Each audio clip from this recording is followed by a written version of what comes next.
Kentucky. This is WYMT Mountain News First at 4. Good afternoon, I'm Steve Hensley. First at 4, the search is back on for a missing 22-month-old from Magoffin County. Officials say Sunday evening he slipped out the back door while his father was on the front porch. WYMT's Marion Fletcher talked with his father today about the frantic search for his son. Officials say 22-month-old Kenneth Howard was last seen playing in his yard behind me. We are resuming the search today, reopening the search due to additional resources that have come available to us. Those additional resources, dogs. Some are from the search yesterday, some are bloodhounds from Mount Sterling. And we're waiting for them to come in and deploy them in areas that need to be searched with their capabilities. Kenneth Howard was last seen around 7:30 Sunday evening. This blue-eyed little boy is the son of Eldon Howard. Well, he'd go from morning to night, full blast. He never slowed down. Since Sunday, Eldon says he can barely get through each heartbreaking day. I guess it's adrenaline. I can't rest, can't eat. I've eaten one bologna sandwich since Sunday. Right now, search efforts have expanded from the home to cover more ground. In Magoffin County, Marianne Fletcher, WYMT Mountain News. The family is now offering a $5,000 reward for anyone who can find Kenneth Howard. At 6 o'clock, we'll hear more from his father.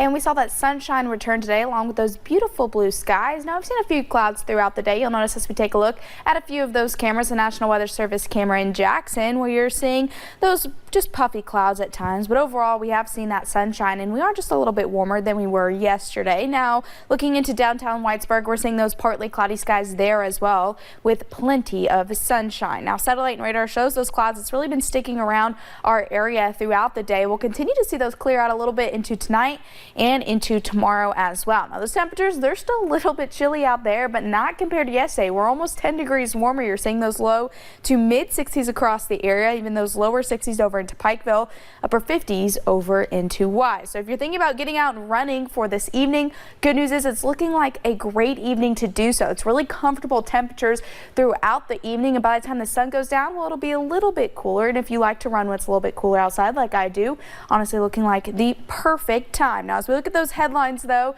sunshine does continue as we head throughout the work week. Good news is every day we're going to start to warm up as we head into the end of the week, and those daily rain chances of course return, but it's not looking too terrible out there. I'll have a look at that full forecast coming up in just a few short minutes. Steve. All right, thank you, Paige. A Georgia woman is back in custody after escaping from a prisoner transport van in southern Kentucky. Emily Baldwin apparently hitchhiked to Knoxville, where she then told police the van guards left her. WYMT's Phil Pendleton has more on the bizarre story from Whitley County. The prisoner transport van was on its way to Missouri from Polk County, Georgia, where it made a pit stop here at the Kentucky Welcome Center right on the Kentucky-Tennessee state line. The only woman in that van went to the restroom where she was able to get out of her chains. Now, that woman is Emily Baldwin, who is on her way to Missouri with about 8 other prisoners and 2 guards. She's facing drug-related charges. Williamsburg Police and the Whitley County Sheriff's Office were called when the 2 guards couldn't find her after the bathroom break. Police say she was dressed in cowboy boots, and that may have helped her in making the escape. We know that she did not have belly chain and handcuffs on. She did have leg shackles on, it's our understanding, but the leg shackles were placed around cowboy boots. And when you place leg shackles around those cowboy boots, it kind of makes it easy to slip those shackles, and we believe that that's what she did. Police say that Baldwin was able to get back on the interstate. She went to Jellicoe after she told a driver that she was having car trouble, and then she managed to hitchhike to Knoxville. There at a Pilot gas station, she told a Knoxville police officer that the transport van had actually left her. They ran a check, learned that she had in fact escaped, and she's now in a Knoxville jail. In Whitley County, Phil Pendleton, now back to you. The Williamsburg police chief says a private company runs the transport van and not law enforcement. He says police will usually only stop at jails and not public areas. Police in Breathitt County took to Facebook looking for a man wanted for trespassing. Take a look. The man goes on the patio of this home near downtown Jackson and looks through the windows and doors for several seconds before leaving. Police want your help to identify him. They say they are not sure if he was going to later come back and possibly burglarize the home. If you have any information on who this might be, contact the Jackson City Police Department at 1-606-666-2424. Yesterday, Beijing announced tariffs on $60 billion of U.S. goods starting next month. Now the president is preparing to potentially impose another round of tariffs on an additional $300 billion worth of Chinese goods. This would make items Americans regularly buy as much as 23% more expensive. The standoff is hurting the heartland. Illinois corn and soybean farmer Evan Hulteen says they are already dealing with slump profits and bad weather and cannot take much more.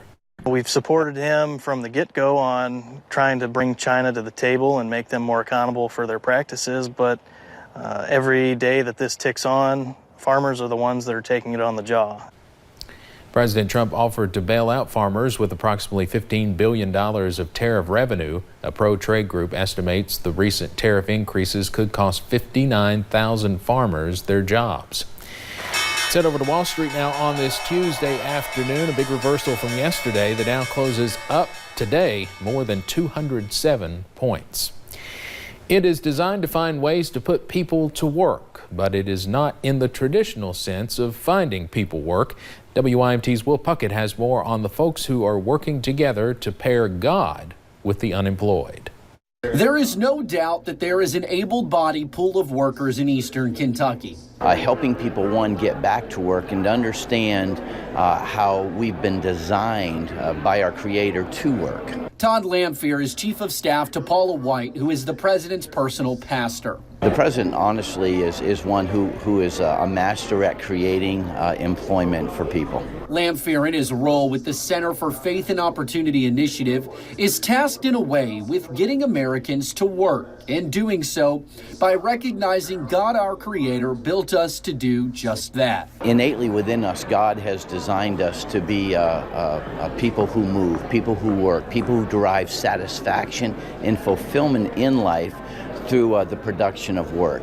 Bryce Stout works for Advanced Memphis as their economic development manager and has seen firsthand what connecting communities with high unemployment to God can do. We connect our faith to everything we do in our work. We don't think that there should be any separation between what we believe about God and how we do work in our community, or even the work that we do ourselves. Even as times change and fewer people trust in the church, people like Stout take what they believe to those they meet and spread the teachings. Through the relationships we have in our home, in our small group, reconnects people to the church and to what we believe firmly that God has designed us to do as human beings in all parts of our life, not just on Sundays. All to build a better workforce for years to come, centered around the being who makes all things possible.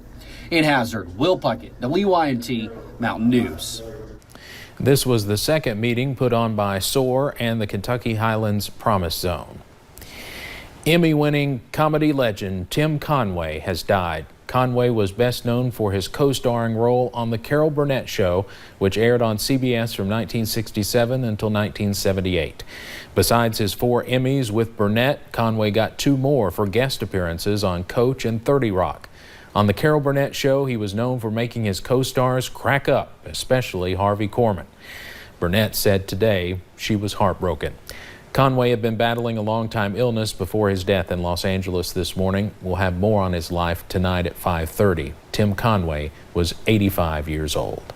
Straight ahead on First at 4, we could be going back to the moon 4 years sooner than expected. And the program named after a Greek goddess hopes to send the first woman there.